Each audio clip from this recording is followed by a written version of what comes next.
Baik-baik semua, kondisi keuangan aman, lancar terkendali. Ya, kita tetap bersyukur kepada Tuhan apapun yang terjadi. Ya, saudara percaya nggak Tuhan kita itu baik? Coba tanya sebelahnya, tidak percaya nggak Tuhan Yesus baik? Katakan bersama dengan saya, Tuhan Yesus baik. 2, 3, iya. Tuhan Yesus baik. Amin. Dia baik sampai selama-lamanya. God is good all the time. All the time God is good. Amin. Yuk, kita akan belajar firman Tuhan. Firman Tuhan hari ini saya beri judul melanjutkan perjalanan. Kadang kita menghadapi jalan yang buntu. Kadang kita mengalami persoalan hidup yang kita tidak tahu apa yang harus kita lakukan. Mungkin di tengah-tengah masalah hari ini, saudara, engkau belum menemukan jawaban. Aku berhenti atau melanjutkan perjalanan, atau bahkan aku mundur sekalian. Nah, saya berdoa firman Tuhan hari ini bisa memberikan jawaban terhadap pertanyaan saudara. Mungkin kau sedang bertanya-tanya hari ini, apa yang harus kulakukan Tuhan di tengah-tengah persoalanku hari ini? Dan firman Tuhan berkata, mengajak semua kita yang ada di sini supaya saudara dan saya untuk terus melanjutkan perjalanan. Amin. Maju mundurnya sebuah kehidupan itu sangat ditentukan oleh keputusan kita hari ini. Majunya kehidupan kita atau mundurnya kehidupan kita itu sangat ditentukan keputusan yang kita ambil hari ini. Apakah kita memutuskan terus berjalan? Apakah kita memutuskan melanjutkan perjuangan kita? Atau kita memilih untuk berhenti atau bahkan berbalik? Itu keputusan saudara dan saya. Maju atau tidaknya kehidupan bukan tergantung Tuhan, tetapi itu semua tergantung daripada kita. Apakah kita akan mendapatkan kehidupan yang lebih baik, ataukah kita hanya tetap mengalami kehidupan yang biasa-biasa saja? Itu semua tergantung keputusan kita. Dan satu yang saya pahami hari ini, kehidupan yang lebih baik itu ada di depan, bukan ada di belakang. Yang mengerti katakan amin. Yang satu saya mengerti, kehidupan yang lebih baik itu selalu ada di depan, bukan ada di belakang. Untuk itu mari kita terus maju ke depan. Jangan berhenti, apalagi berbalik ke belakang. Kenapa saya katakan kehidupan yang lebih baik itu ada di depan? Karena jelas firman Tuhan berkata dalam Yeremia 29 ayat 11, sebab aku ingin mengetahui rancangan-rancangan apa yang ada padaku mengenai kamu. Demikian firman Tuhan, yaitu rancangan damai sejahtera, bukan rancangan kecelakaan, untuk memberikan kepadamu hari depan. Katakan hari depan. 2, 3, iya.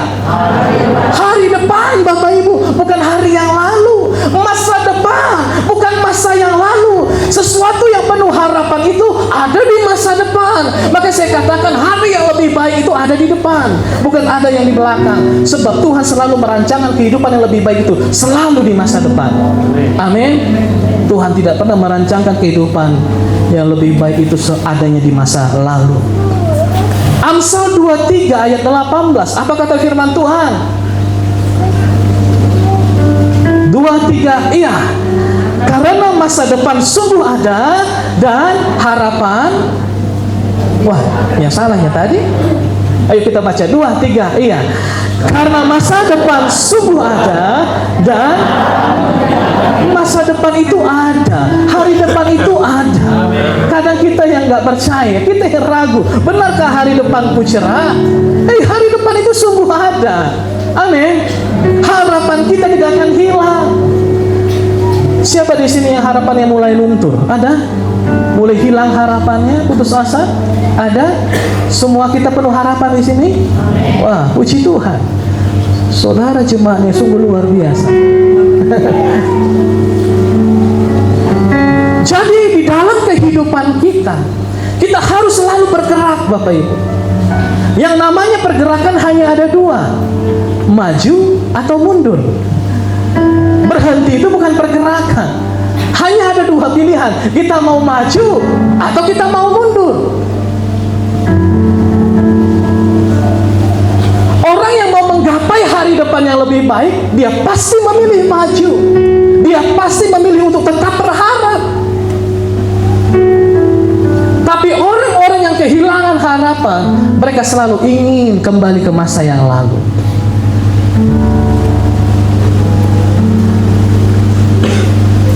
Kehidupanku, Pak, lebih baik sebelum aku bertobat.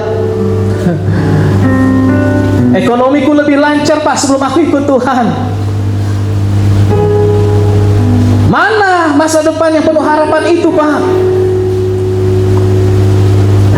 Lebih baik aku kembali ke masa lalu. Ada yang merasa seperti itu? Dulu kita sering juga ditanya, mana zaman yang lebih baik? Zaman hari ini atau zaman Soeharto dulu? Oh, banyak yang mengatakan zaman Soeharto lebih baik. No, di dalam Tuhan, saya katakan, di dalam Tuhan hari depan jauh lebih baik. Amin. Oleh sebab itu Tuhan tidak ingin kita kembali ke masa lalu. Tuhan selalu ingin kita melanjutkan perjalanan.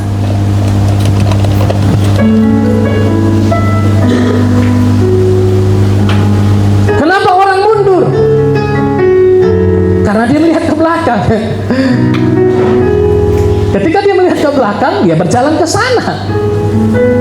Coba dia menatap ke depan, tidak mungkin dia mundur. Mana bisa orang berjalan ke belakang, dia akan jatuh. Kenapa orang bisa mundur? Karena dia melihat masa lalu. Seolah-olah masa lalu itu tidak ada masalah, sehingga kita semua ingin kembali ke masa lalu. Padahal firman Tuhan jelas di dalam Matius 6 ayat 34 dikatakan, sebab itu janganlah kamu khawatir akan hari besok, karena hari besok mempunyai kesusahannya sendiri. Kesusahan sehari cukuplah untuk sehari. Artinya hari-hari penuh kesusahan, baik hari ini, baik hari yang lalu, baik di masa depan, selalu punya kesusahan sendiri. Lalu kita berpikir untuk kembali ke masa lalu, kita berpikir hidup kita lebih baik dan tidak akan menghadapi masalah. Siapa bilang? Setiap hari ada tantangan, setiap hari ada persoalannya sendiri.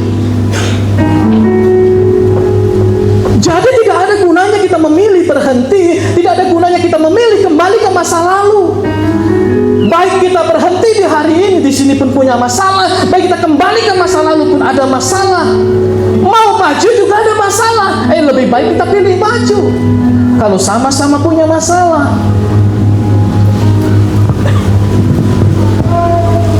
Langkah kaki kita sering terhenti karena kesusahan. Padahal tidak ada hari tanpa kesusahan. Orang yang berhenti, orang yang berbalik, orang yang ingin kembali ke masa lalu, jelas dia akan tertinggal, bahkan dia akan tersingkir. Kalau saya jalan terus, saudara berhenti di tempat, kira-kira saudara tertinggal nggak? Masa depan orang yang berhenti, masa depan orang yang mundur ke belakang, dia pasti tertinggal. Itu menjadi masa depannya. Bukan hanya tertinggal, dia juga akan tersingkir.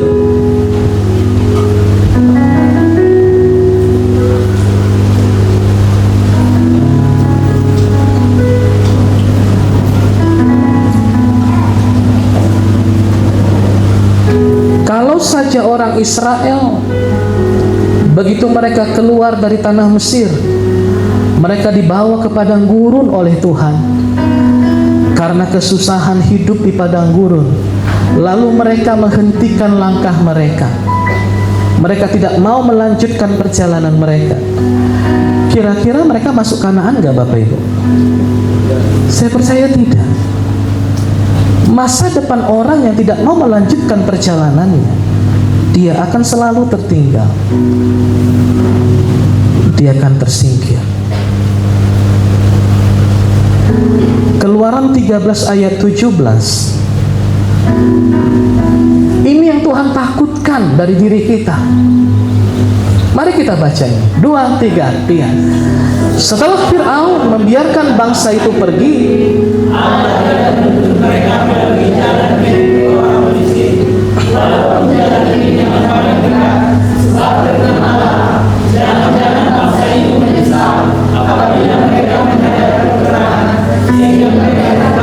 sehingga mereka kembali ke Mesir. Tuhan tahu isi hati orang Israel, dan Tuhan tahu isi hati kita hari ini. Dan benar saja, ketika mereka sulit mendapatkan makanan, mereka sulit mendapatkan air, lalu mereka berteriak-teriak kepada Musa, "Hai Musa, mengapa engkau membawa kami kemari? Apakah di Mesir kurang kuburan untuk kami mati di sana, untuk kami dikuburkan di sana? Apakah di Mesir tidak ada lagi kuburan? Makanya engkau membawa kami ke tempat ini. Lebih baik kami mati karena makan daging di tanah Mesir." Mereka akan selalu mengingat Mesir, kehidupan mereka yang lalu, karena mereka pikir lebih enak tinggal di Mesir. Orang Israel lupa bahwa mereka diperbudak. Saudara dan saya sering lupa, sekalipun kita berkelimangan harta di waktu yang lalu, kita sedang diperbudak. Diperbudak oleh dosa, diperbudak oleh sakit hati, diperbudak oleh rasa benci, diperbudak oleh kekhawatiran, diperbudak oleh rasa tidak percaya. Meskipun saudara punya uang mungkin. Nah, Tuhan ingin melepaskan kita dari semua itu. Dan Tuhan tidak ingin kita kembali ke sana ketika Tuhan sudah membebaskan kita dari perbudakan itu. Di ayat 18 dikatakan, tetapi Allah menuntun bangsa itu berputar melalui jalan di padang gurun menuju ke laut Teberau. Dengan siap bersedia berperang berjalanlah orang Israel dari tanah Mesir. Memang selalu ada masalah menuju Kanaan. Yang harus kita lakukan, kita harus terus melanjutkan perjalanan kita. Jangan berhenti karena ada masalah, jangan berhenti karena ada persoalan. Hari ini saya tidak tahu apa persoalan Bapak Ibu, tapi satu hal yang mau saya beritahukan kepada saudara, jangan kembali ke Mesir. Amin.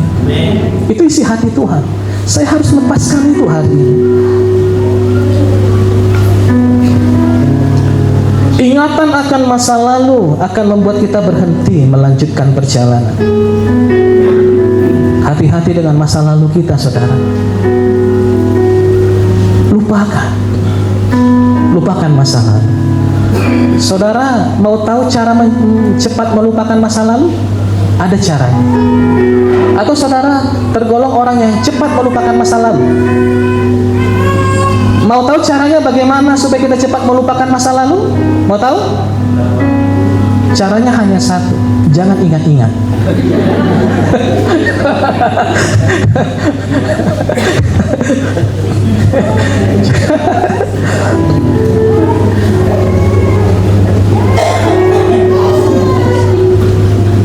Waktu SMP, saya suka pelajaran fisika. Dan nilai saya tergolong baik. Ya, paling rendah 90. Tapi sekarang satu pun gak saya ingat lagi itu. Kenapa? Karena gak saya ingat-ingat. Kenapa guru bisa ingat terus pelajaran fisika? Karena setiap hari diingat-ingatnya. Karena itu bahan dia mengajar. Gampang kan? Cara melupakan masa lalu gampang. Gimana caranya? Jangan ingat-ingat. Yang kedua, apa yang sering menghentikan langkah kaki kita sehingga kita tidak mau bergerak maju? Itu mana Bu Gembala? Itu ada suara anak muda di sebelahnya, suruh masuk itu. Jangan itu. Ini hari Minggu harus dengar firman itu. Kan jadi terganggu gitu. Apa tadi mau saya sampaikan? Ya. Apalagi yang sering menghentikan langkah kaki kita selain kita mengingat masa lalu? Yang kedua, saya katakan beban. Kita sering memikul beban sambil berjalan, sehingga kita semakin hari semakin lelah dan menjadi sangat lemah, sehingga kita tidak mampu meneruskan perjalanan. Saudara ambil beban, saudara pikul beban itu sambil engkau berjalan, lalu engkau menjadi lemah.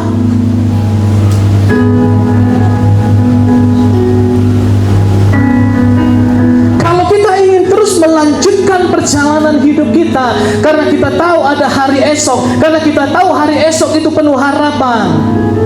Firman Tuhan dalam Ibrani 12 ayat 1 berkata, marilah kita menanggalkan semua beban dan dosa yang begitu merintangi kita.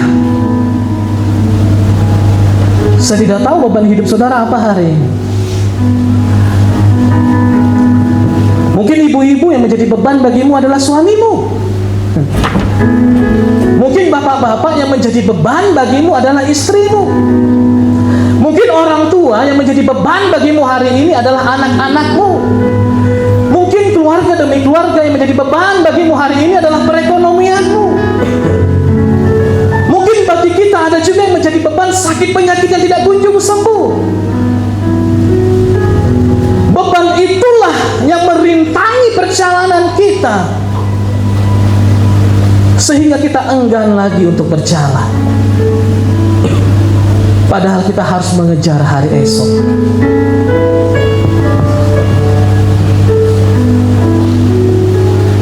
Makanya firman Tuhan mengajarkan kita hari ini, mari tanggalkan segala beban kita.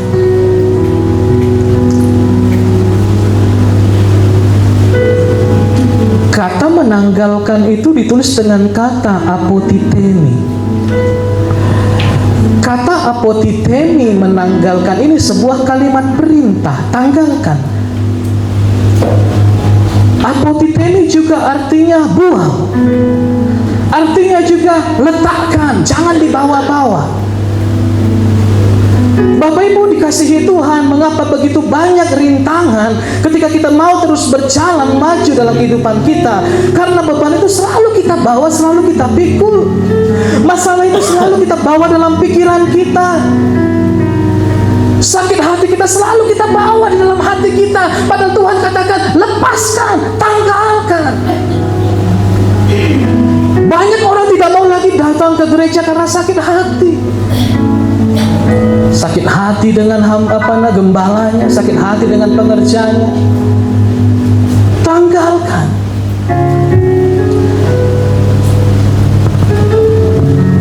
Itu semua menjadi halangan, rintangan yang bisa saja menghentikan langkah kaki kita. Kenapa itu bisa menjadi beban? Karena kita selalu memikirkannya berulang-ulang. Pagi, siang, malam kita pikirkan masalah itu berulang-ulang. Akhirnya kita menjadi stres, akhirnya kita menjadi tidak tenang, dan itu menjadi beban yang harus kita bawa kemana-mana. Makanya hidup kita nggak maju-maju, Bapak Ibu. Maunya kita berhenti. Cukuplah begini saja, Pak. Padahal kalau kita berhenti, kita akan kehilangan banyak kesempatan baik di depan sana. Amin. Karena di depan kita Tuhan sedang menyiapkan peluang-peluang yang baik. Di depan kita Tuhan sudah merancangkan situasi-situasi yang baik. Tapi karena kita memilih berhenti, kita kehilangan itu semua, Bapak Ibu. Mari kita tanggalkan semua beban. Jadi, apakah kita tidak boleh, Pak, memikirkan masalah kita? Pikirkan sesekali. Memang kita harus memikirkan bagaimana solusinya. Tapi jangan sampai pikiran itu mendominasi pikiran kita, terus menghantui pikiran kita, ujung-ujungnya stres, dan itulah yang menjadi beban berat yang menghalangi pergerakan kita.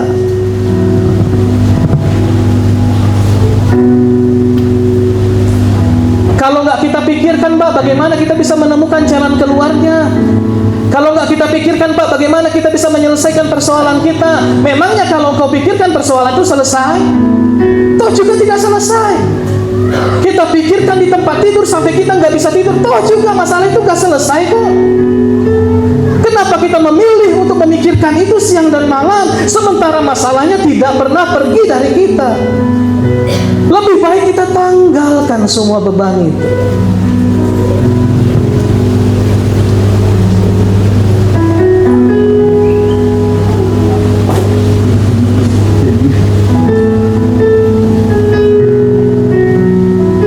Kalau kita memilih berhenti,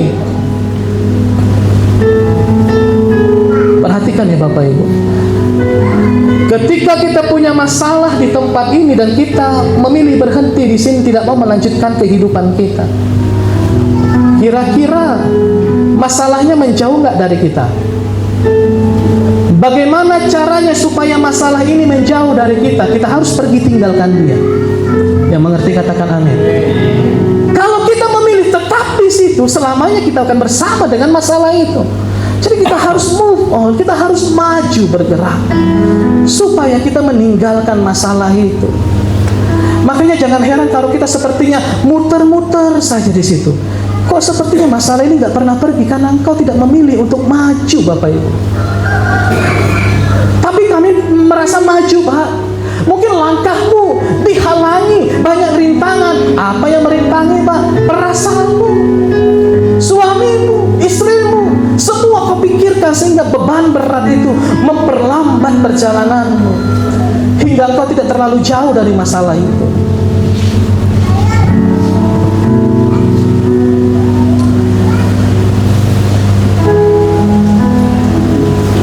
Jadi wajib bagi kita untuk terus berjalan supaya kita bisa meninggalkan masalah yang ada dalam kehidupan kita. Amin.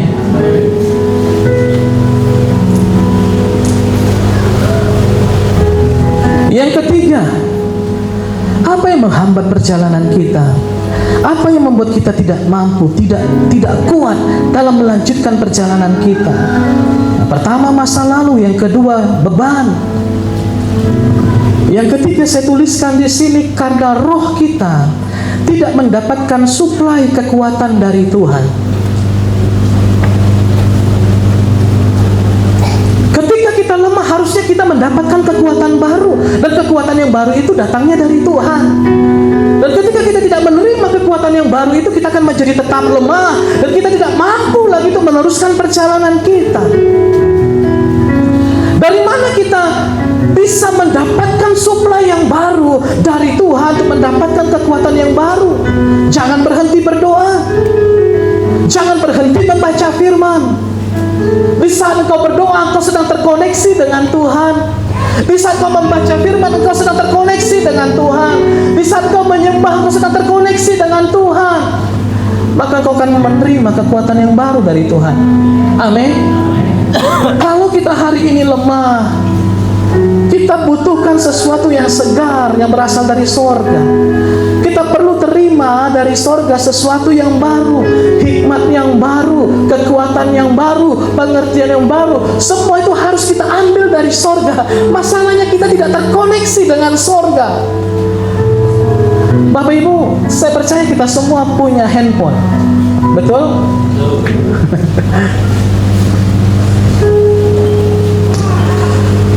Kalau saudara buka Google, saudara ingin cari data bagaimana caranya memupuk tomat. Kita mau belajar dari ahli-ahli pertanian di Google. Ketika saudara ketik cara memupuk tomat, saudara searching, browsing, lalu enggak terbuka, ada tulisan di situ. Saudara perhatikan enggak? Check your connection. Apa artinya? Ya.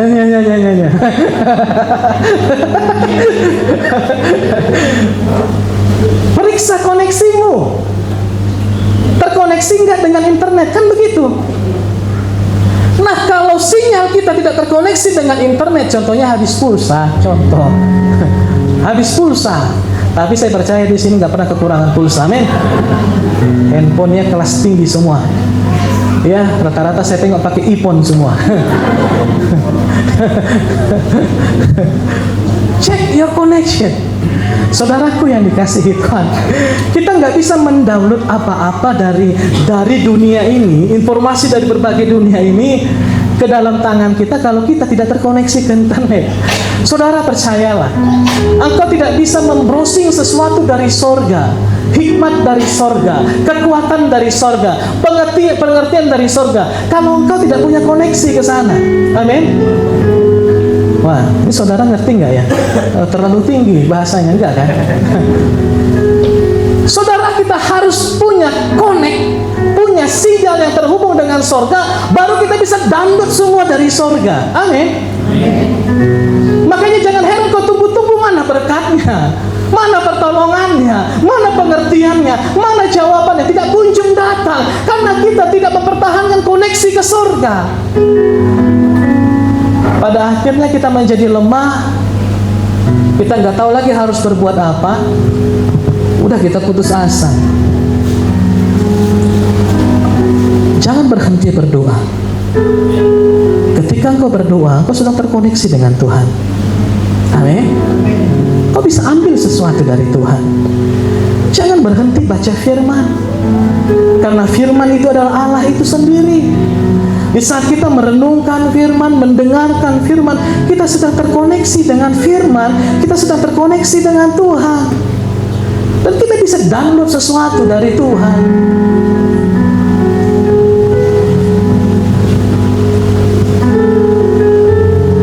Kalau kita mendapatkan kekuatan yang baru, Bapak Ibu, saya percaya kita bisa melanjutkan perjalanan kita.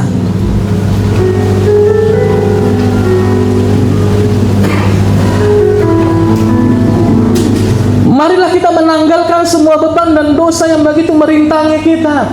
Setelah kita tanggalkan semua itu, apa yang dikatakan lagi? Berlomba dengan tekun. Berlomba, Bapak Ibu. Kita diwajibkan berlomba. Berlomba dengan masalah. Masalah mengejarmu, kau harus lebih kencang lari dari masalah yang mengejarmu, supaya masalah tidak mendapatkanmu.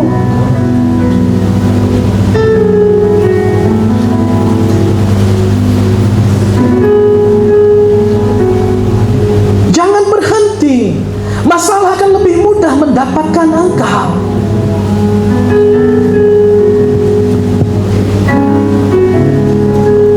Makanya dikatakan berlomba dengan tekun, bukan hanya sekedar berlomba.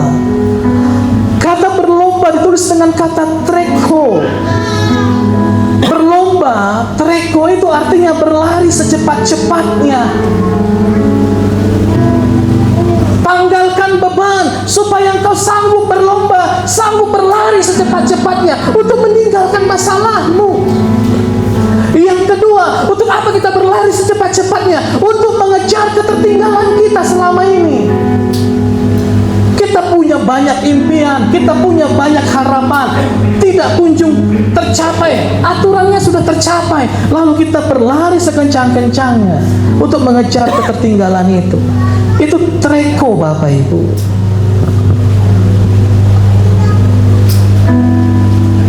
Bagaimana supaya kita bisa berlari secepat-cepatnya? Firman Tuhan ini mengajarkan kita, marilah kita melakukannya dengan mata yang tertuju kepada Tuhan.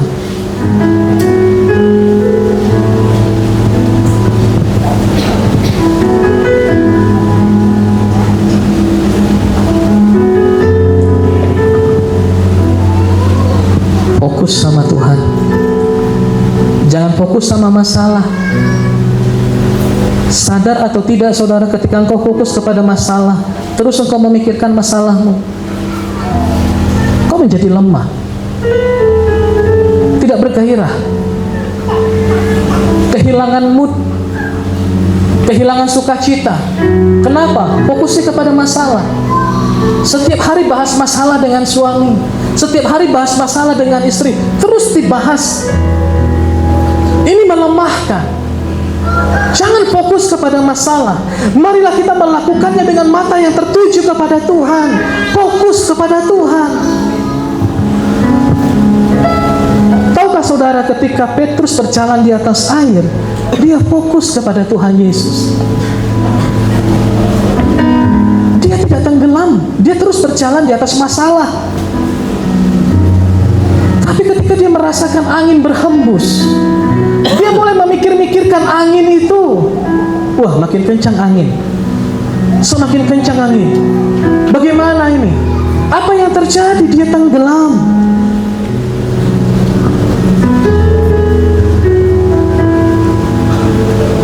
Makanya jangan heran ketika kita menghadapi satu masalah, kadang kita menang. Menghadapi masalah yang sama, kita bisa kalah. Padahal dulu menang, sekarang kok kalah. Sebaliknya, kita dulu kalah, kali ini kok bisa menang. Itu tergantung fokus. Bukankah mujizat yang terjadi itu berjalan di atas air, berjalan menantang badai? Itu yang dilakukan Petrus. Di air yang sama, di badai yang sama, dia bisa berdiri di atas air, tetapi di air yang sama juga dia tenggelam. Dalam masalah yang sama dia tenggelam. Kenapa? Berubah fokus. Saya sering sekali melihat ibu-ibu yang terlalu dibawa perasaan terhadap semua masalah.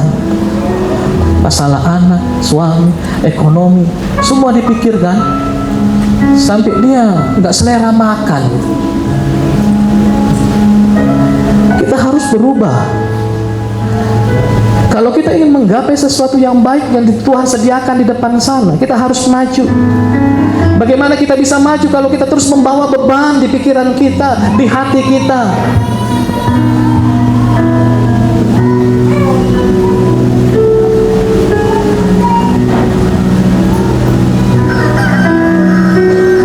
Coba lihat ayat 12 kan.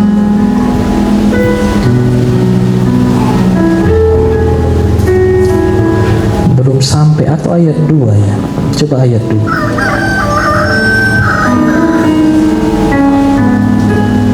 Marilah kita melakukannya dengan mata yang tertuju kepada Tuhan, kepada Yesus.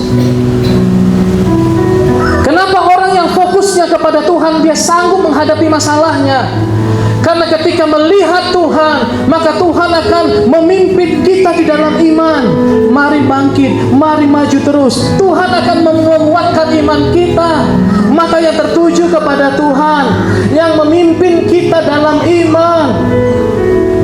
Kalau fokus kita kepada Tuhan, maksud saya, kalau kita fokus kepada masalah, masalah tidak pernah memimpin kita kepada iman. Masalah akan memimpin kita kepada kekhawatiran. Makanya jangan heran banyak yang lemah, Bapak Ibu. Kau selalu pikirkan tentang masalah. Kenapa kau tidak pikirkan Tuhan itu baik? Kenapa kau tidak pikirkan Tuhan pasti sanggup? Kenapa kau tidak pikirkan Tuhan dekat kepadaku? Beda, hasilnya beda. Tuhan akan memimpin kita kepada iman. Tapi masalah yang kita pikirkan siang dan malam itu akan menjerumuskan kita kepada kekhawatiran dan ketakutan.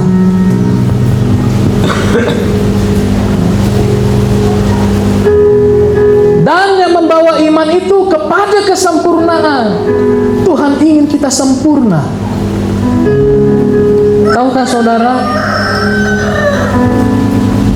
banyak orang yang kalah dalam hal penghinaan.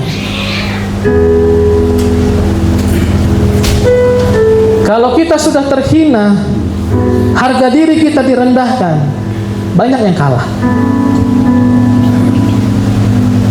Sulit untuk berjalan terus. Kita ingin buat perhitungan dulu sama mereka. Kuhentikan dulu langkahku, aku ingin berurusan dengan mereka. Lihat, fokusnya sudah berubah, Bapak Ibu. Untuk bisa maju terus ke depan, firman Tuhan berkata, abaikan kehinaan. Abaikan. Jangan merasa terhina lalu kita sakit hati. Bagaimana caranya Pak kita mampu mengabaikan kehinaan? Mata kita tertuju kepada Tuhan. Jangan lihat-lihat orang yang menghinamu. Jangan lihat-lihat kondisi kita yang sedang terhina hari ini. Lihatlah kepada Tuhan. Saya percaya Tuhan akan menuntun kita ke dalam iman, dan Tuhan akan membawa kita kepada kesempurnaan. Saudara, engkau nggak bisa mengabaikan kehinaan kalau matamu tidak tertuju kepada Tuhan.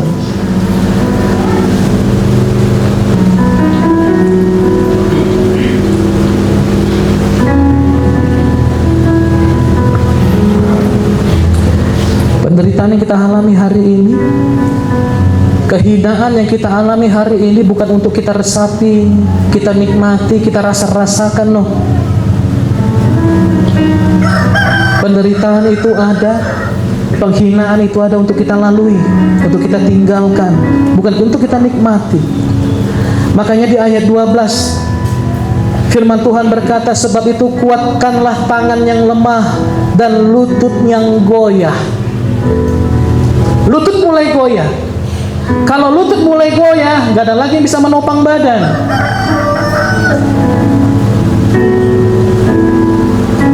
Lutut sangat berguna.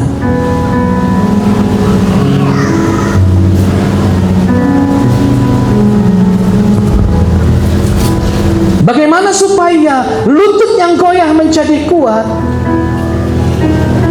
Yesaya 40 ayat 29, firman Tuhan berkata, Dia memberi kekuatan kepada yang lelah. Bagaimana lutut kita supaya kuat? Tuhanlah sumbernya. Dia memberi kekuatan kepada yang lelah dan menambah semangat kepada yang tiada berdaya. Tuhan sumbernya, Bapak Ibu. Ayat 30, orang-orang muda menjadi lelah dan lesu, dan teruna-teruna jatuh tersandung. Gak kuat lagi, jatuh mereka tersandung.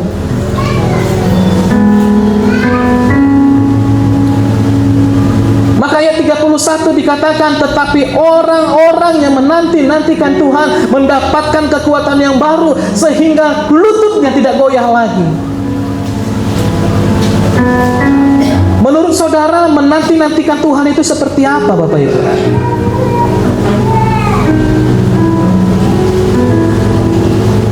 Tetapi orang yang menanti-nantikan Tuhan mendapatkan kekuatan yang baru. Menanti-nantikan Tuhan, kata menanti itu ditulis dengan kata kafah. Kafah itu artinya menunggu dengan penuh harap. Kafah itu artinya menunggu dengan sungguh-sungguh, dengan ketekunan. Apapun yang terjadi, kita terus berharap kepada Tuhan. Itu menanti-nantikan Tuhan. Orang yang seperti ini akan diberikan kekuatan oleh Tuhan. Bukan hanya sekedar menanti, bukan hanya sekedar menunggu, lalu mulai bosan, lalu mulai jenuh, lalu meninggalkan persekutuan dengan Tuhan. Bersungguh-sungguh menunggu dengan penuh harap. Firman Tuhan berkata dalam Roma 12 ayat 12, sabar dalam kesesakan. Inilah gambaran dari kata-kata menanti-nantikan Tuhan. Bagaimana caranya kita menanti-nantikan Tuhan? Inilah arti sesungguhnya dari kafah. Bersukacita dalam pengharapan. Artinya bersukacita apa? Jangan bersedih, jangan mandele, jangan bersungut-sungut, tetap berharap. Itu artinya sabar dalam kesesakan. Orang-orang seperti inilah yang akan diberikan kekuatan yang baru. Bertekun dalam doa. Inilah orang-orang yang menantikan Tuhan, yang akan menerima kekuatan yang baru, yang akan menguatkan kembali lutut-lutut yang goyah. Seberapa berat hari ini pergumulanmu, Bapak Ibu? Saya nggak peduli betapa beratnya pergumulanmu. Selama engkau menerima kekuatan dari Tuhan, saudara pasti sanggup. Pasti sanggup. Sebesar apapun persoalanmu, saya katakan hari ini, kalau engkau menanti-nantikan Tuhan, bersukacita dalam pengharapan, sabar dalam kesesakan, engkau terus bertekun dalam doa, saya janjikan kepada saudara, engkau akan keluar sebagai pemenang. Amin. Karena saya sudah melihat, bukan saya, kehidupan saya saja, kehidupan banyak orang yang telah melalui masa-masa sulitnya. Mereka kafah menantikan Tuhan. Sehingga apa yang terjadi kalau kita melakukan ketiga hal ini? Dikatakan seumpama raja wali yang naik terbang dengan kekuatan sayapnya. Mereka berlari, melanjutkan perjalanannya. tidak menjadi lesu, dan ketika mereka berjalan pun mereka tidak menjadi lelah. Itu janji Tuhan Bapak Ibu.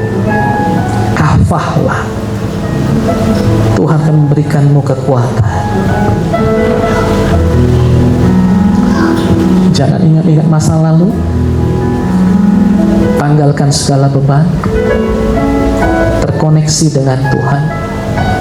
Kafah. Saya percaya saudara akan mampu melanjutkan perjalanan hidupmu.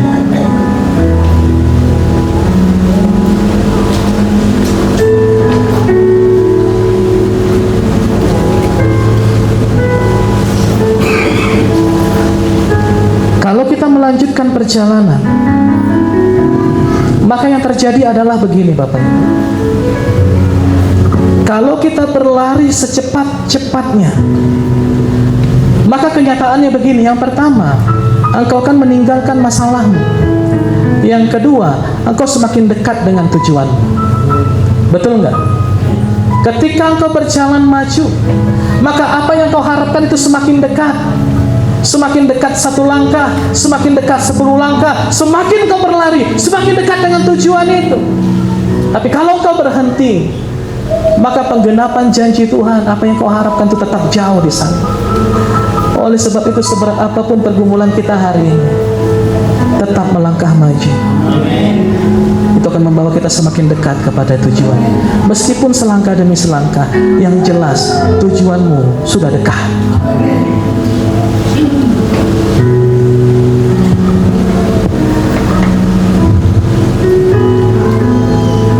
Saya tutup dengan ini, Amsal 4 ayat 25. Ini nasihat terakhir. Nasihat yang sama kita baca. 2, 3, iya.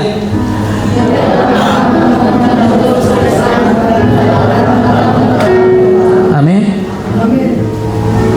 Biarlah mata saudara dan saya memandang terus ke depan, dan tatapan mata kita tetap ke depan, tetap ke muka. Kenapa kita harus selalu memandang ke depan, memandang terus ke muka? Karena kita tahu hari ini kita tidak pernah menemukan masa depan di masa lalu. Tidak ada masa depan di masa lalu. Masa depan itu adanya di depan. Sehingga kita harus selalu lihat ke depan. Amin. Terus berjalan, terus berjalan. Jangan berhenti apapun pergumulanmu hari ini. Meskipun hanya selangkah, itu sudah membuat engkau selangkah lebih dekat dengan tujuan. Meskipun kau gagal di masa lalu, itu tidak berarti engkau akan gagal di masa depan. Amin. Tidak ada jaminan kalau kita gagal di masa lalu, terus kita akan gagal di masa depan. No.